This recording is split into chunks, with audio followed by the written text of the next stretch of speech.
Good afternoon. Thanks for joining us across the fence. I'm Fran Stoddard. Can you smell it? Spring has arrived in Vermont. As many of us plan for the gardening season, farmers, of course, are also getting ready for their growing season. As stewards of the land, farmers are tasked with managing the amount of nutrients that go into their fields. Too little, crops won't grow. Too much, and the farmer is literally flushing their farm down the drain. UVM Extension works with farmers to draft nutrient management plans. It's a tool a farmer uses to preserve natural resources and keep their farm running right. Here's Keith Silva to show us what nutrient management planning looks like in 2021. Before this happens,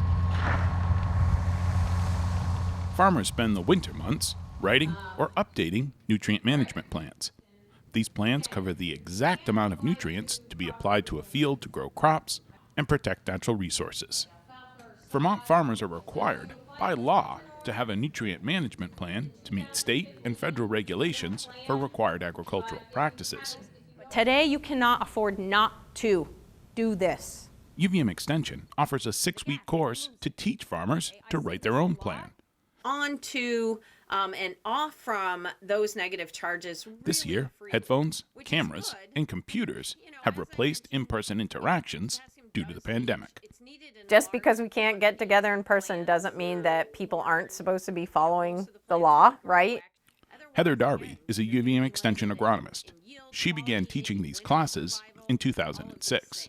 When I started my job here, a group of farmers said, "Why can't we do this ourselves?" And I said, "No, I don't know." I don't know. I imagine you can. And I didn't know how to write a nutrient management plan. I wasn't not hired to do that. But, we went through the process together with this first group of farms and realized what an advantage it was to have farmers write their own plans. We're educators, and that is what we're doing. But I think it's important for people to know that we're not there writing it. We're giving them the tools and education to do it and the support that they need to do it right. Nearly 400 farmers have taken these classes since '06. As laws and regulations change, farmers retake the course a second and a third time to stay in compliance and gain more knowledge. I had mentioned that today when I was teaching that, taking it once is just like a crash course, but taking it a second and sometimes a third time, you really start to understand, the intricacies of the plan and how to manage it better. I'm learning a lot, really nailing Mark Dill down owns and operates Chandler Pond Farm in South Wheelock. He's grateful for the resource UVM Extension provides through these classes. Even though this is required, this is kind of like technical assistance that I feel like you really have to poke and prod for in other states, whereas here it's extremely accessible. So I think that's pretty helpful. Far more potassium in that soil solution. The first half of each class begins with a lecture on specific areas of soil science or best management practices. Participants then meet one-on-one with a member of the Northwest Crops and Soils team to ask questions about their specific needs. The main reason I wanted to get in on this was to try to figure out how to correct all the nutrient deficiencies in our fields. Really easy as a producer to just look at just what the soil pH is, and this is kind of reminding me what all the other, what the pH is related to and what other things it affects within the soil. Another lesson Dill has learned from this class is he'll be back. One of the big takeaways is I'm probably going to take this again next year, to be honest with you. It's just to kind of rehash everything that I've done. The grasses themselves are... While these classes have a direct impact on agricultural businesses, every Vermonter benefits from what's being taught. It's not just about managing nutrients to grow crops.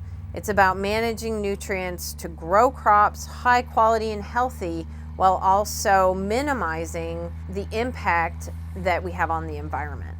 It's balancing both of those, and so we have new tools that we use to help farmers figure out that balance, and making sure that nutrients are not only being applied by soil test recommendations, so what the soil test says, but they're being applied you know, at a time that is appropriate for the weather or the conditions. They're staying away from water courses. It's not one over the other, it's balancing and achieving both. And we are able to do that, but it takes going through this long process to figure it all out.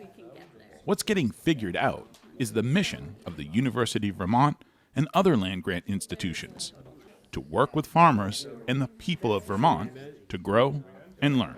I want them to become agronomists. I want them to really understand the details of the nutrient flows. And, you know, we spend a lot of time on it in class, not because I just want to talk about it, although I like talking about it. I want people to understand that if there's not enough phosphorus, then the crop isn't going to yield as much. And, you know, a high yielding crop is also really good for the environment. Just those details are important in how they manage their everyday, you know, cropping systems. I want them to be agronomists, and I can retire. Nutrient management plans are designed to help farmers and protect the water and the land. It's a plan for the future of Vermont. In St. Albans, I'm Keith Silva with Across the Fence. UVM Extension is a resource for farmers. Visit the webpage at uvm.edu/extension and click on the link to Agriculture. Farmers can also find a list of upcoming webinars and workshops on crops and soils, as well as information about soil tests and all things agronomy. Farmers are on the front line of preserving natural resources. They have a stake and a responsibility in making sure the land and the water are protected. The same goes for all of us who call Vermont home. In this video produced by Lake Champlain Basin Program, we learn how homeowners are doing their part in keeping water clean for future generations. Come over here. You guys start working on pulling.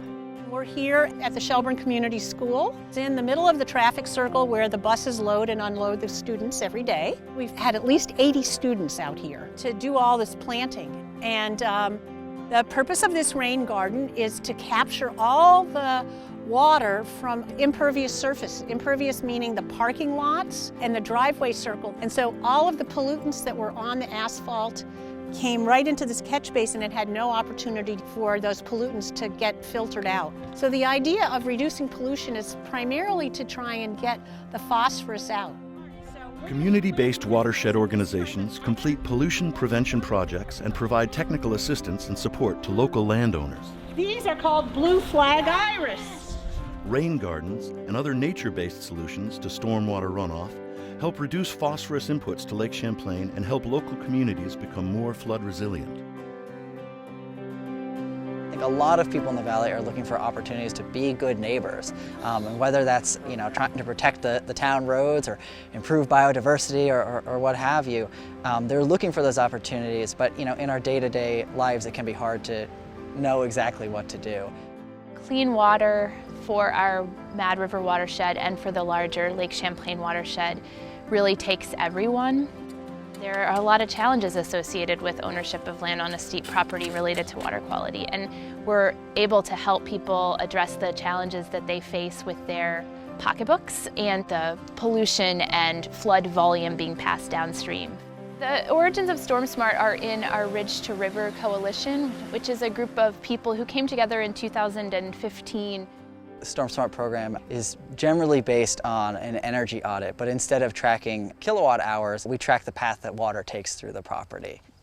I think this program really allows us to reach people who are in control of the headwaters. Generally speaking, the homeowner and I walk around their home. We look at key areas like water that's coming off the roof, the condition and quality of the driveway, and then we just take a big picture look at how water is moving through that property.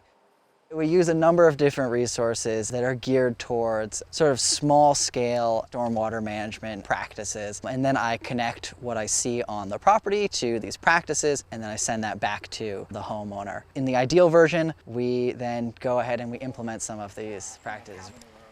By planting trees on your properties, repairing your driveway so that water sheds off it, you're doing your part so that the entire valley is able to benefit.